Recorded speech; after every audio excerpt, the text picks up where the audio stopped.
नमस्कार दोस्तों। आज की क्लास में हम हिंदी के क्वेश्चन डिस्कस करेंगे। सभी क्लास को ध्यान से देखिएगा। ये सभी टॉप के क्वेश्चन हैं। कुछ इसमें ऐसे क्वेश्चन भी हैं जो कई परीक्षाओं में पूछे जा चुके हैं, तो आप तो क्लास को ध्यान से देखिए। चलिए शुरू करते हैं आज की क्लास। Good afternoon. अभी इसका आंसर करिए क्वेश्चन नंबर फर्स्ट के लिए। बताइए इसका राइट आंसर क्या होगा। इसका right answer option number C होगा, समीक्षा। क्या करेक्ट आंसर है? ऑप्शन नंबर सी इसका राइट आंसर होगा। सी करेक्ट आंसर होगा इसका। आप लोग याद रखिएगा, आलोचना का पर्यायवाची होता है समीक्षा, तो option number C correct answer होगा। आगे बढ़ते हैं। इसका आंसर करिए क्वेश्चन नंबर 2 के लिए। बताइए रामचरितमानस की रचना किस भाषा में की गई है। तभी इसका आंसर करिए क्वेश्चन नंबर 2 के लिए। क्या पूछा गया है? रामचरितमानस की रचना किस भाषा में की गई है, ये आपको बताना है। पहली बात तो आप लोग याद रखिएगा, अगर पूछा जाए परीक्षा में रामचरितमानस किसकी रचना है, तो आप लोग याद रखिएगा तुलसीदास जी की रचना है रामचरितमानस। किस भाषा में इसकी रचना की गई है, ये आपको बताना है। इसका right answer option number C होगा, अवधी भाषा में। Yes, option number C correct answer होगा। आप लोग याद रखिएगा, अवधी भाषा में रचना की गई है, तो ऑप्शन नंबर सी इसका राइट आंसर है। जिसने भी क्वेश्चन नंबर 2 का ऑप्शन नंबर सी दिया, उनका सही उत्तर है। यह सी करेक्ट आंसर होगा। इसका आंसर करिए क्वेश्चन नंबर 3 के लिए। बताइए जो क्रिया कर्म का बोध नहीं कराती है उसे क्या कहते हैं। जो क्रिया कर्म का बोध नहीं कराती है उसे क्या कहते हैं, उसके लिए सब क्या होता है। जिसने भी लाइव सेशन को लाइक नहीं किया है, लाइक कीजिए, शेयर कीजिएगा। चैनल पर नए हैं, चैनल को सब्सक्राइब कीजिए, बेल आइकन को प्रेस कीजिए ताकि सभी नोटिफिकेशन आप तक पहुंच सके। इसका right answer option number C होगा, अकर्मक क्रिया। Yes, option number C correct answer होगा। क्या करेक्ट आंसर होगा? सी करेक्ट आंसर होगा। आप लोग याद रखिएगा, जो क्रिया कर्म का बोध नहीं कराती है अकर्मक क्रिया कहलाती है। ऑप्शन नंबर सी इसका राइट आंसर है। सभी ने करेक्ट आंसर दिया इस बार आप सभी का राइट आंसर है। वेरी गुड दोस्तों, सी करेक्ट आंसर होगा इसका। Good evening. इसका आंसर करिए क्वेश्चन नंबर 4 के लिए। बताइए इसमें कपड़ा का पर्यायवाची कौन सा है। 4 ऑप्शन आपको दिए गए। बताइए इसमें कपड़े का पर्यायवाची शब्द कौन सा है। चलन, वसन, गगन, जंगल, इस प्रकार से ऑप्शन हैं। तो ऑप्शंस को पढ़ लीजिएगा, उसके बाद आंसर करिए। जल्दबाजी में आपको आंसर नहीं देना है। इसका right answer option number B होगा, वसन। यह तो option number B correct answer होगा। आप लोग याद रखिएगा, कपड़े का पर्यायवाची नहीं है वसन, तो option number B correct answer होगा इसका।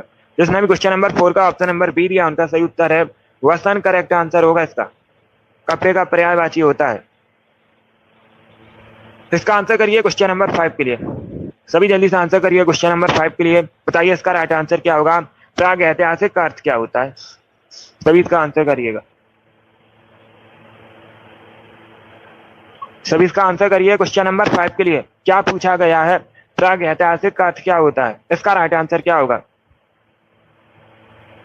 वेरी गुड दोस्तों, गुड। इसका right answer option number D होगा, लिखित इतिहास के पहले का। डी करेक्ट आंसर होगा इसका। डी करेक्ट आंसर होगा। प्राग ऐतिहासिक का अर्थ होता है लिखित इतिहास के पहले का, तो ऑप्शन नंबर डी इसका राइट आंसर है। इसका आंसर करिए क्वेश्चन नंबर 6 के लिए। बताइए भोर का तारा एकांकी के लेखक कौन है। क्या पूछा गया है? भोर के तारा के लेखक कौन है। इसका राइट आंसर क्या होगा क्वेश्चन नंबर 6 का। तो सभी इसका आंसर करिए क्वेश्चन नंबर 6 के लिए। बताइए इसका करेक्ट आंसर क्या होगा। ये क्वेश्चन कई परीक्षाओं में पूछा हुआ क्वेश्चन है, बिल्कुल इसी प्रकार से पूछा गया है। तो इसका right answer option number B होगा, Jagdish Chandra Mathur. Yes, option number B correct answer होगा इसका। बी करेक्ट आंसर है। आप लोग याद रखिएगा, भोर का तारा के लेखक जगदीश चंद्र माथुर हैं, तो ऑप्शन नंबर बी इसका राइट आंसर है। वेरी गुड दोस्तों, इसी प्रकार से आप लोग आंसर करिएगा। बी करेक्ट आंसर होगा इसका।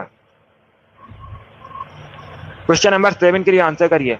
सभी जल्दी से आंसर करिए क्वेश्चन नंबर 7 के लिए। एक वाक्य आपको दिया गया है, आप भोजन किया, यह शुद्ध वाक्य है, इसे शुद्ध करके बताइए। शुद्ध वाक्य क्या होगा इसका। सभी इसका आंसर करिए क्वेश्चन नंबर 7 के लिए। बताइए इसका राइट आंसर क्या होगा। गुड। इसका right answer option number A होगा, आपने भोजन किया।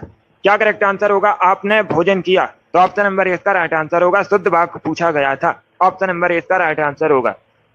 अब इसका आंसर करिए क्वेश्चन नंबर 8 के लिए। एक वाक्य दिया गया है, मोर नाच रहा है, इस वाक्य में मोर क्या है, ये आपको बताना है। Good evening. सभी इसका आंसर करिए क्वेश्चन नंबर 8 के लिए।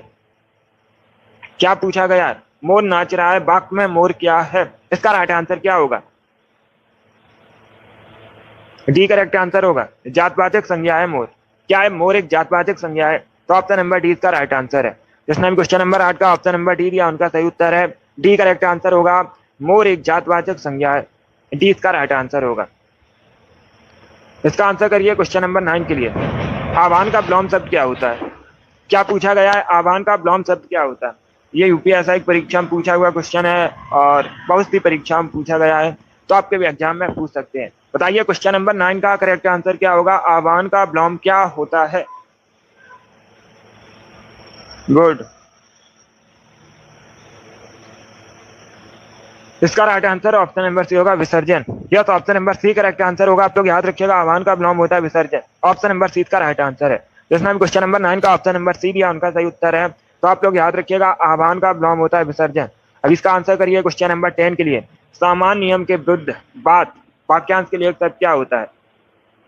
जो बात सामान्य नियम के विरुद्ध हो उसे क्या कहते हैं? तो सभी इसका आंसर करिए क्वेश्चन नंबर 10 के लिए। बताइए इसका राइट आंसर क्या होगा? इसका right answer option number A होगा अपवाद। Yes, option number A correct answer होगा। सामान्य नियम के विरुद्ध बात अपवाद कहलाती है। ऑप्शन नंबर ए इसका राइट आंसर होगा। ए करेक्ट आंसर होगा इसका, अपवाद करेक्ट आंसर होगा इसका। इसका आंसर करिए क्वेश्चन नंबर 11 के लिए।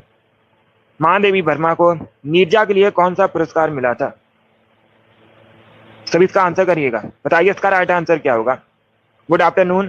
पहली बात तो आप लोग याद रखिएगा, अगर पूछा जाए नीरजा किसकी रचना है तो आप लोग याद रखिएगा महादेवी वर्मा की रचना है नीरजा, और इस रचना के लिए शेक्सपियर पुरस्कार मिला था। Option number C correct answer होगा इसका। क्या करेक्ट आंसर होगा? ऑप्शन नंबर सी इसका राइट आंसर होगा। महादेवी वर्मा को नीरजा के लिए शेक्सपियर पुरस्कार मिला था। ऑप्शन नंबर सी इसका राइट आंसर होगा। इसका आंसर करिए क्वेश्चन नंबर 12 के लिए। बताइए इसमें असुर का पर्यायवाची शब्द कौन सा नहीं है? चार ऑप्शन आपको दिए गए हैं। बताइए निम्न शब्दों में से कौन असुर का पर्यायवाची शब्द नहीं है? निश्चर, धनुज, राक्षस या फिर महाकाय। इस प्रकार से ऑप्शन हैं, तो सभी इसका आंसर करिए क्वेश्चन नंबर 12 के लिए। इसका right answer option number D होगा महाकाय। क्या करेक्ट आंसर होगा? डी इसका राइट आंसर होगा। महाकाय गणेश जी का पर्यायवाची होता है। किसका पर्यायवाची होता है? गणेश जी का पर्यायवाची होता है। बाकी आप लोग याद रखिएगा निश्चर, धनुज, राक्षस ये सभी दानों के पर्यायवाची हैं, असुर के पर्यायवाची हैं। तो ऑप्शन नंबर डी इसका राइट आंसर होगा। जिसने भी क्वेश्चन नंबर 12 का ऑप्शन नंबर डी दिया उनका सही उत्तर है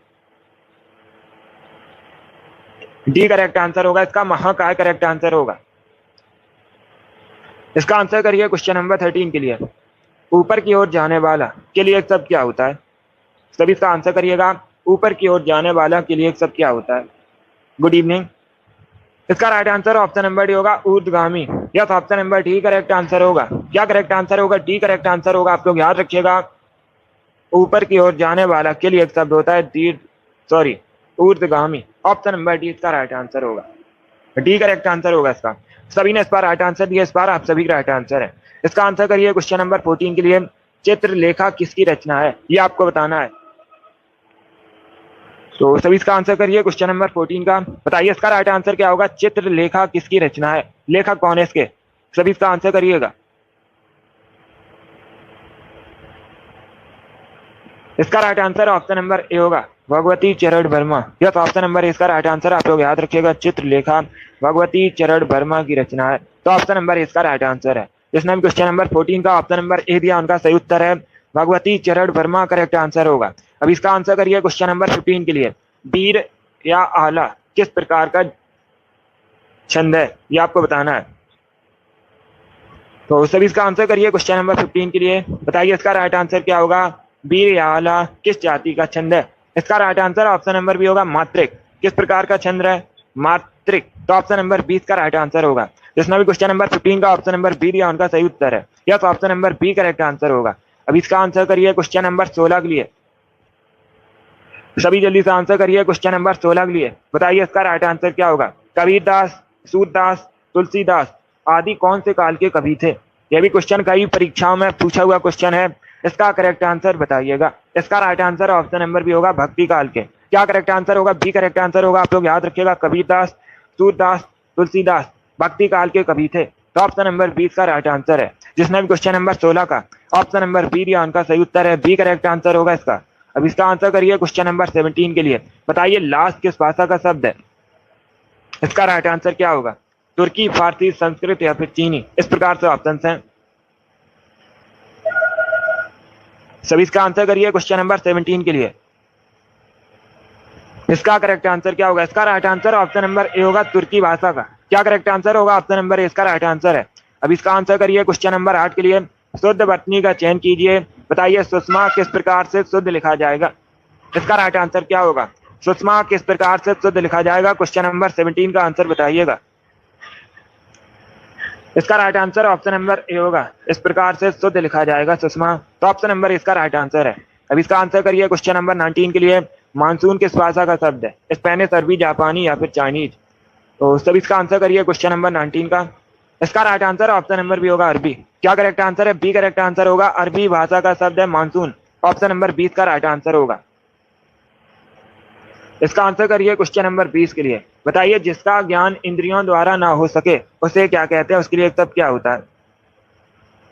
सभी जल्दी से आंसर करिए क्वेश्चन नंबर 20 के लिए। बताइए इसका राइट आंसर क्या होगा? जिसका ज्ञान इंद्रियों द्वारा ना हो सके उसे क्या कहते हैं? उसे कहते हैं अगोचर।